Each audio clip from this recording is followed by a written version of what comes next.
getting the mic. Hi guys, and welcome back to another episode of Jasmine, Tosh Lately. Today I have a special guest with me. You may have seen her on my YouTube channel. We are here today with Angie Myers, one of my good friends and fellow female entrepreneur here in South Florida. Angie has a jewelry line. She does so much, and we have so much in common. I think that's why our friendship is so strong, because we're both entrepreneurs and we work so hard. So I wanted her to be my first podcast guest, and I'm so excited to have her here. So let's just go ahead and get into it. So Angie, I have a few questions for you, and you guys, Angie has no idea what I'm going to ask her. It's like, it could literally be anything knowing me, but we're going to keep it PG today and just ask some fun questions about life and dating. So I'm scared. How are you feeling? I'm feeling good. I'm truly honored to be the first person on your podcast. So this is definitely like... I'm honored you're here. I'm excited. So let's just get into it. I'm afraid. She's nervous. Knowing her. She's really nervous, you guys. I can tell. Just to set the scene, like I do in every podcast, we are here in Brickell, Miami, and we are looking at the beautiful Biscayne Bay right now. It is absolutely stunning. We're actually looking at Fisher Island and Key Biscayne, and we're looking at all of these millionaires' mansions right now, and it's just beautiful. And we're manifesting, okay? There was a full moon yesterday in August, so August 9th. Yesterday there was a full moon. Before that was Lionsgate, and we've just been manifesting so much, you guys. So that is what the scene looks like right now. And I would also like to mention, we just left Sexy Fish, Miami. I don't know who, and if any of you have dined there before in Miami, Brickell. It's like right in the heart of Brickell. We went for brunch this time, which was a very cool vibe as opposed to the nighttime vibe. And how would you explain it, Angie? What was the brunch like? It's a sexy Sunday. Sexy just Sunday. Like brunch, yes. Food everywhere. We ate it, had 2 glasses of champagne. 2? Did two. you have 3? No, 2. 2, okay. Yeah. So, yes, we have been drinking champagne, just to add that into the scene here. We literally probably left our table about, 25 minutes ago? Yes, it's like right down the street. We just got out of the Uber and into these robes, and now we're here with you guys filming a wonderful podcast on this beautiful Sunday. So let's get into my first question for Angie. Okay, Angie, we are both single entrepreneurs. Yes. Why do you think men can't handle alpha females and powerful women? Oh my gosh. I think to answer this question, it's not why can't men, it's why can't most men. I think that there is a small sector of men that can handle us, but they are very hard to find. I think it's just like, it's hard to find somebody that can see a woman that is like, men want to be like, not like a savior, but like, like a hero. A hero. They want to be a hero. They want to be the one to take care of you, the alpha. And if they see a woman that is very like entrepreneurial or like has her stuff together, doesn't need a man, he probably feels like, what can I bring to the table? Mm-hmm. And honestly, like that's sad, because they can bring a lot to the table. I think they just don't trust their other qualities of themselves. I completely agree. I would say that basically the same thing. They're probably a little insecure. They feel like they can't provide enough for the woman, and they may go towards women who are, what would you say, a little bit needy, but in a different sense of needy, like they financially needy, emotionally needy, maybe. I don't know. Well, yeah, I think so. I think that maybe, like for example, when I go out on a date, I think that most men don't understand my industry at all. Like, they don't understand influencers, and, they know what podcasts are and like Instagram. They obviously know what these things are, but I think that like they don't understand how like I am living off of it maybe, and they don't understand how I have my own business and LLC, and they just don't quite understand me per se. And I don't know. It's so hard to explain myself to other people, because I do date a little bit older than my age. So I'm in my 30s, I'm 34, and I like to date like 10 years, more than my age. I can't stand young guys. I can't stand men in their 30s. I want like an entrepreneur, a successful entrepreneur, because I want to be a power couple. And that's what I'm looking for. And I feel like it's actually really hard to find someone who wants that, believe it or not. Like, if you were a man, wouldn't you want a woman who is like powerful and has her own money? I think you would, but if you're not at that level yourselves, you don't feel like you could provide. As a man, like in my experience, I feel like the guys that are not at the level where they want to be, right? So let's say as men have goals for themselves in their lives and in their careers, it really is harder for them to date, because until they feel like a man and they could provide and they're where they want to be, they're not going to be the man that you want them to be.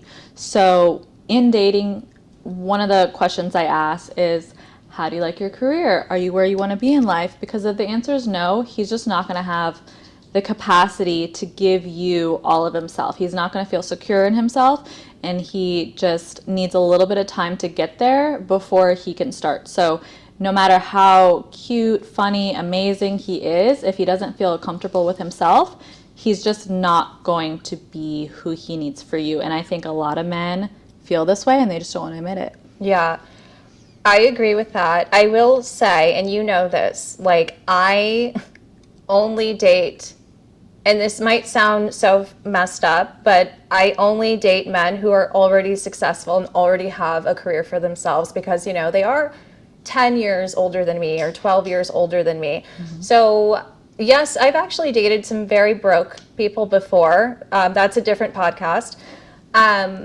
And I mean that broke with all due respect, hardworking, but people who are not successful, and they even freeloaded off of me, okay?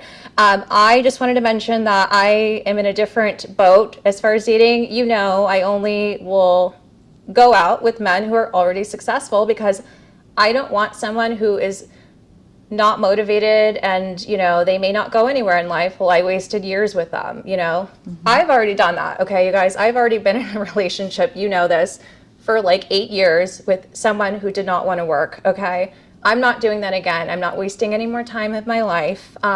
So I agree with what you're saying 100%. I think that the men who are successful, so my answer to that question is the men who are already millionaires, already successful in their career, I think that they're intimidated by me, by alpha women, because they're looking for women who, they can control. Like a woman with no career who they can choose, what she does, where she goes, what she spends. I think a lot of these successful men do want women who they can completely control and don't have any voice. That comes a lot with a lot of CEOs, because they are just in general very powerful, controlling men, and dating a CEO or dating someone very high up comes with the territory of they want this certain thing done this way, and that's how they got to be in their career. So if you date someone that high up in, like, let's say the CEO or the entrepreneur or the boss, you have to know as a woman it's probably going to come with those personality traits. Yeah. 100%. Okay, well, the next question brings us to a really good question. Being an entrepreneur is hard work, sometimes draining. Mm-hmm. What is your wellness routine, and what do you like to do to really stay sane and take care of your body? That's a great question, because as an entrepreneur, we work 24/7, and like I was up till 2 yesterday working, and it's a Saturday. Yes, so we just had this conversation at brunch. She was like, "What's wrong with you?" I was like a zombie, and first of all, I had Cuban coffee for the first time yesterday in my life. That's probably why. I slept horribly in this hotel room, no sleep. I'm barely functioning, guys. But I'm here and we're filming, and so it's just in our blood to work hard. Yes, yeah. And I think that for someone like me who has grown up with that, I've seen everyone in my family, entrepreneur, there you have to take that time out. So the things that I do is I schedule a mandatory once a month with a spa. I knew it. Yeah, I do. Every time I call her, she's at the spa getting a massage. You have to do that for yourself. Like that's the one thing, because it's like, what are you working so hard for? Like, am I working for not to deteriorate your body? Exactly. Yeah. And so massages, facials, Pilates, like whatever it is, like you put that in the schedule. Heck yeah. You just put it in the schedule. Make it part of your business. Because you are your business. As a face, you are your business. Yeah, we have to look beautiful and not tired. Like, you guys would never know I slept for like 3 hours last night thanks to my Tarte concealer. But honestly, no, it's like you have to work 24/7 or you can work 9 to 5, right? Yeah. Good question. Okay, so I would say for me, I know you guys see me eat so much food on my channel. She knows. But I do really like to eat healthy. I like to do a lot of juices, green juice. I typically only eat steak and chicken and like vegetables. Like my diet is literally so bland. I think your nutritionist actually recommended you foods and you're like, wait, that's Jasmine's diet. Like I literally eat the most blandest foods because I like it. So I don't know. I think eating well, I do like to go on long walks with Louie. I like to walk at least 2 miles a day. And I think we do that in my neighborhood every single day, sometimes twice a day. And I would say massages, and then I have a foot massager at home that I use every night, and I drink a glass of peppermint tea, and that is like how I chill down at the end of the night. Otherwise, I'll be up all night like working and editing. Like I literally need something to like chill me out and calm me down, or I just don't stop working. What about you? So I do start every day off with a morning meditation. So I have this app that is, faith-based. And it's just 3 minutes every morning. I wake up, I play it. Can you tell them what app it is? Yes, it is called Abide. It's the Abide app, and I think I pay like $60 for the year. Abide, like ABID? Yeah, Abide. Abide. With an E at the end, I think. So I turn, as soon as I wake up, I play that. It puts me in the right mindset for the day. It gives me some encouraging words, and so it's like not only like the physical aspect, but the mental aspect to like what is this all for? I love that. I also read the Bible every night. I have like verses highlighted that I just like to constantly repeat. It's like kind of like affirmations for me, but like of protection and to like keep my faith strong, because being an entrepreneur is not easy. Obviously, there's so many struggles every day, and sometimes you just want to cry and give up and just be like, why am I working like this? Like, why am I working so much? And then over time, you see things and it's all like, you're like, oh, thank God I did all that, because it like all works out at the end. So you're not going to get this if you're not an entrepreneur, but like there's times you look at your bank account and you're like, yes, and there's other times where you're like, I'm broke, right? And it can change overnight because of your business, right? So whatever your business is, your business model, and going through that, and a lot of that has to do with taking risks. It's not saying taking risks. When you take a risk, spend money to make money. Exactly. Yeah. So that takes a huge toll on your mental health. Yeah. And I think that's so important and great that you do that. And also, if you want something you've never had, you have to do something you've never done. And I have more on that in another podcast with you guys about my move coming up in November. So a lot of you might already know what I'm going to say, but we'll save that for another time, because I'm just pushing myself out of my comfort zone this year. I want to go really far, with my career and my podcast, and eventually be on TV. So I have to do things and move places I've never lived before to get these things and make them happen. So I'm very excited about that. Okay, my last question for you is, do you feel safe traveling alone out of the country? So for what I do a lot of creative marketing, photo shoots all over. Yes and no. Okay. Well, answer it. Let's do domestic and international. Yeah, domestically, I mean, even domestically, it could be hard because you're all alone. So I always let someone know where I am. I always, share my location, tell people where I am, and I'm always somewhere for a job. I also, when I travel out of the country, if it's a non-English speaking country, I like to have like someone come with me that's like a translator of sorts, so I'll bring an assistant or something like that. So that's not traveling alone, obviously. But but when let's keep it to traveling alone. Traveling alone.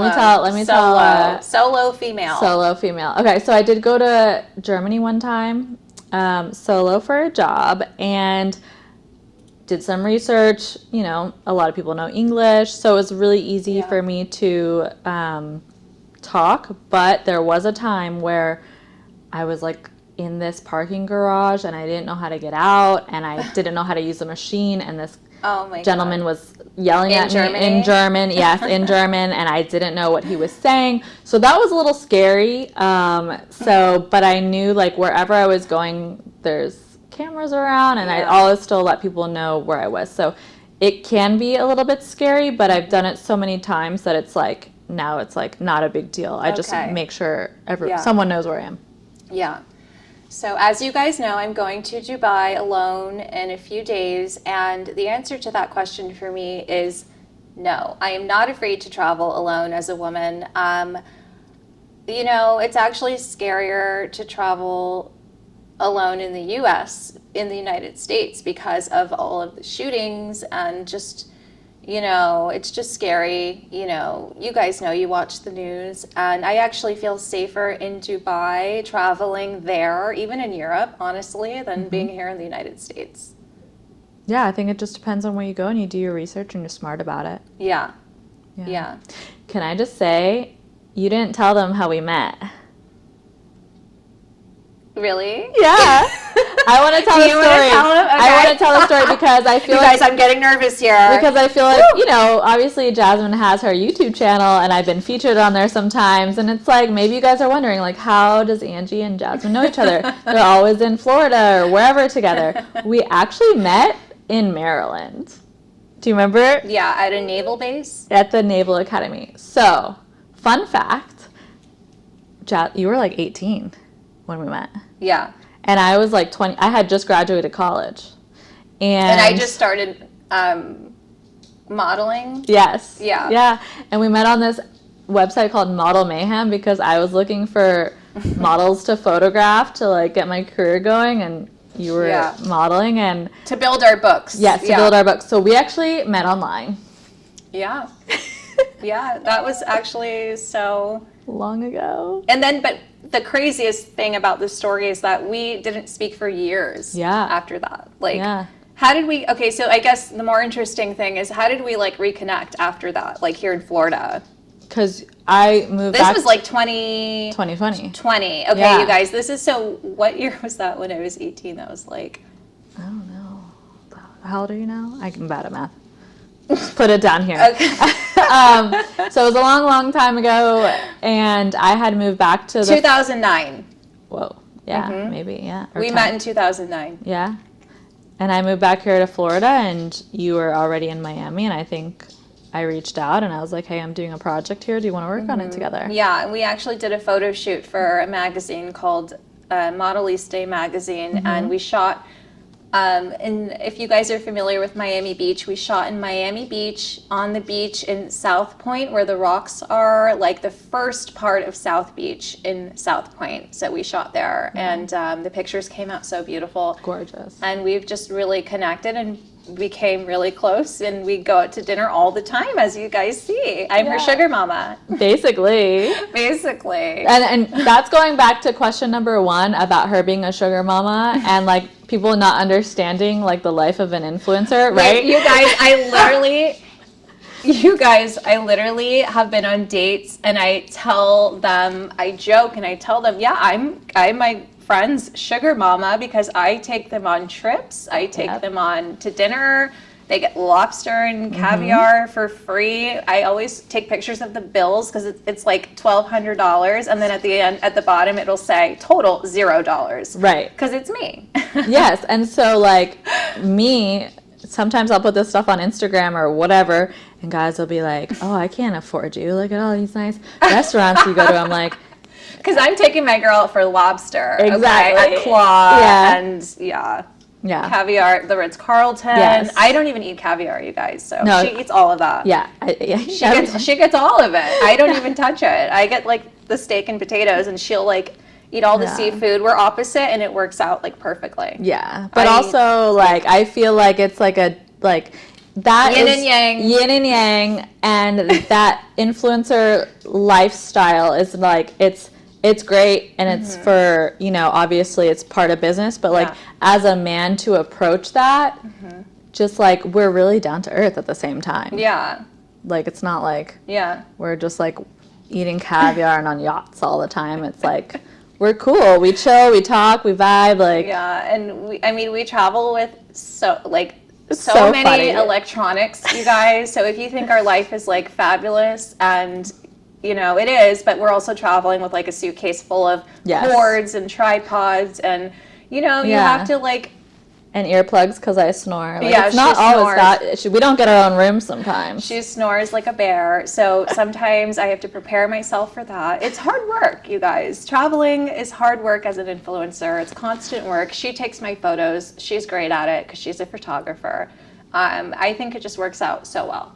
Yeah. So, and I'm so thankful for you and our friendship. I'm thankful for you too. Aww. Thank you for having me on your podcast. Thank you for being here. And I would have champagne here in the room, but we just drank at the restaurant, so she has to drive back home, which is an hour away, and I don't think it's smart to be drinking and driving. So it's been a while now, and I don't think we should keep drinking, but just know that we have been drinking for you guys at the restaurant, and we had a great time. So yay! Yay! Okay. Thank you guys so much for listening to another episode of Jasmine Tosh lately, and I cannot wait to see you again in my next episode, so make sure you are subscribed, and I will see you guys next week. Bye!